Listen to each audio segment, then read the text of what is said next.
अस्सलाम वालेकुम। चैनल पर खुशामदीद। दोस्तों देखो, फाइनली हमारे समर वेकेशंस हो गए। आप लोग के क्या प्लान्स हैं? मैं तो जा रही हूँ घूमने मनाली अपने पेरेंट्स के साथ में। बहुत मस्ती करूँगी। और मैं जा रहा हूँ अपनी दादी के घर, बहुत मजा आएगा। हाँ, मैं भी अपने दादा के घर जा रहा हूँ और मैं भी बहुत मजे करूँगा। मैं भी अब कश्मीर जा रही हूँ घूमने। मैं भी मजे करूँगी। हम लोग भी जा रहे हैं अपनी नानी के घर। हम लोग भी बहुत मजे करेंगे, है ना हैप्पी? हाँ दोस्तों, मैं दुआ करूँगी कि हम सबके समर वेकेशंस बहुत अच्छे जाएं और लौट कर आकर हम लोग अपने अपने बारे में ज़रूर बताएंगे।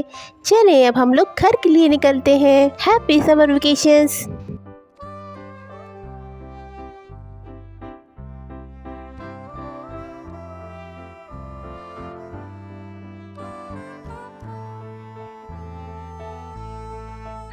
मेरी सारी तैयारियां हो गई हैं। मेरी सारी पैकिंग हो गई है। चल कर देखता हूँ अम्मी अब्बू भी तैयार हो गए होंगे। हेबा और गनी, जल्दी आ जाओ बच्चों, लेट हो रहे हैं हम लोग। हो गई आप लोग की तैयारी? क्या आपने अच्छे से पैकिंग कर ली है बच्चों? हाँ, जो मैंने आप लोग को बताया था उस हिसाब से आपने पैकिंग की है ना?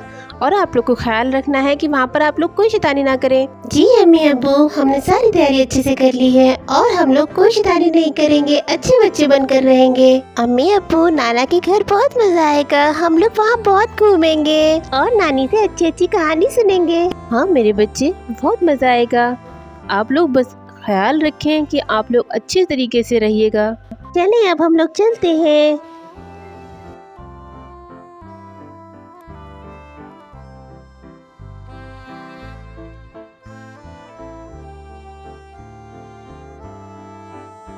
हम लोग पहुंच गए। नानी हम आ गए। अस्सलाम वालेकुम। वालेकुम अस्सलाम मेरे बच्चों। कैसे हैं आप सब? आप लोग को आने में कोई तकलीफ तो नहीं हुई ना? नहीं अब हाँ अब्बू, हम लोग आराम से आ गए। आप लोग कैसे हैं? अल्लाह का शुक्र है बच्चों, हम लोग बिल्कुल ठीक हैं। अब तुम लोग हाथ मुंह धो लो और आराम कर लो। जी अम्मी, हम लोग बिल्कुल ठीक हैं। आप बिल्कुल फिक्र ना करें। बच्चे बहुत एक्साइटेड थे आप लोगों से मिलने के लिए। एबा और गनी के आने से कितनी रौनक हो गई है। आए आए बच्चों, हमारे पास आकर बैठे और बताएं बेटा, कैसे हैं आप लोग? नानी हम एकदम ठीक है। मुझे आपकी कहानियों की बहुत याद आती थी नानी। हाँ नानी, आज आप हम लोग को बहुत अच्छी सी ये कहानी सुनाए। हमें आपकी कहानियों की सच में बहुत याद आती थी। हाँ नानी, जल्दी से कहानी सुना दे हमें। हाँ मेरे बच्चों, मैं तुम लोग को कहानी जरूर सुनाऊंगी। चलो सुनाती हूँ एक अच्छी सी कहानी। सुल्तानपुर नाम का एक राज्य था। उसका एक जवान राजा था। उसे अपने जवान होने पर बहुत घमंड था, इसलिए उसे बूढ़े व्यक्तियों से बहुत नफरत थी। उसे लगता था बूढ़े लोग सिर्फ खाना खाते हैं और राज्य पर बोझ बने रहते हैं, क्योंकि वो ताकतवर नहीं होते और राज का कुछ नहीं कर सकते। फौरन अपने दरबारियों को बुलाता है और ये आदेश देता है, जाओ फौरन जाकर के पूरे राज्य में ये बोल दो कि राज्य में जितने भी बूढ़े व्यक्ति हैं वो राज्य छोड़कर चले जाएं, वरना उनको मार दिया जाएगा। ये बात सुनकर सारे राज्य में अजीब सी सनसनी फैल जाती है और सब बहुत दुखी हो जाते हैं। वहीं राज्य का एक लड़का जीशान, जो ये सब सुनकर बहुत दुखी होता है, क्योंकि वह अपने बूढ़े दादा से बहुत प्यार करता है। तो वह सोचता है कि क्या किया जाए। वहीं राज्य के दूसरे लोग अपने माता पिता दादा दादी को, जो बूढ़े हो गए थे, उन्हें फौरन राज्य से दूसरे राज्यों में भेज देते हैं। पर ये सब करके राज्य के लोग बहुत दुखी थे। जीशान अपने बूढ़े दादा को अपने ही घर में छिपा देता है और उनसे कहता है कि वो हमेशा यहीं रहें, कभी भी बाहर ना निकलें। उसके दादा उसकी बात मान लेते हैं और वह घर में ही छिप जाते हैं। कुछ महीनों बाद राज्य में सूखा पड़ जाता है, बारिश ही नहीं होती।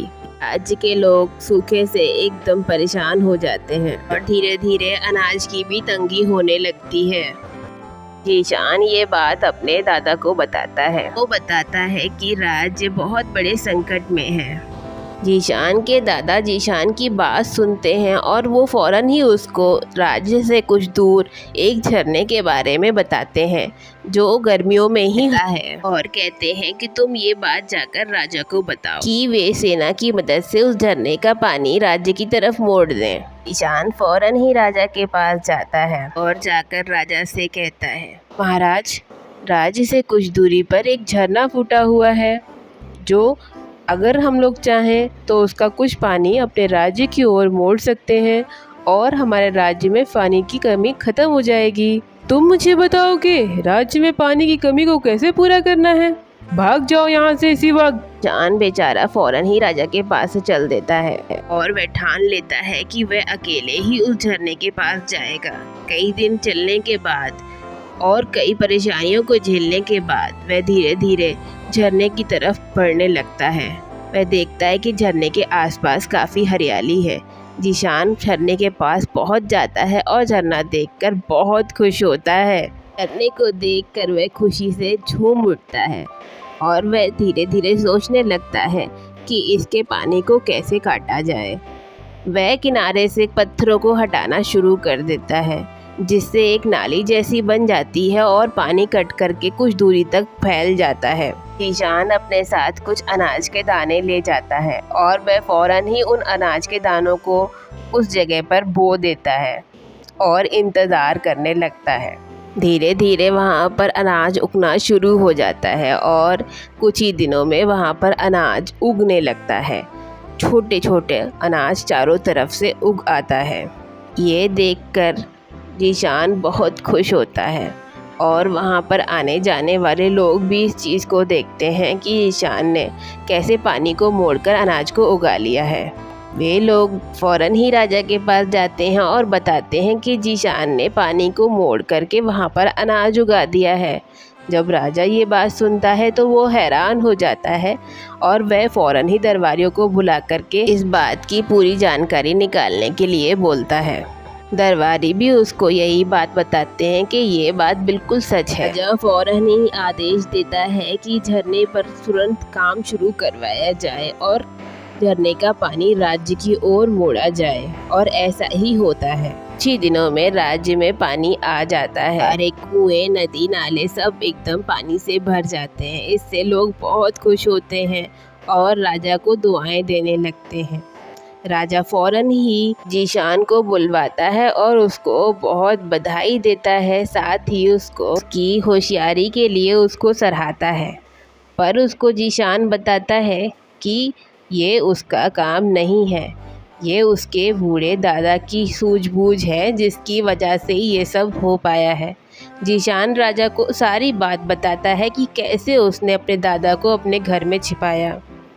राजा फौरन ही जीशान के दादा को दरबार में बुलवाते हैं और उनकी सराहना करते हैं। साथ ही राजा को सारी बातें समझ आ जाती है। बूढ़े व्यक्तियों का तजुर्बा ही काफ़ी है।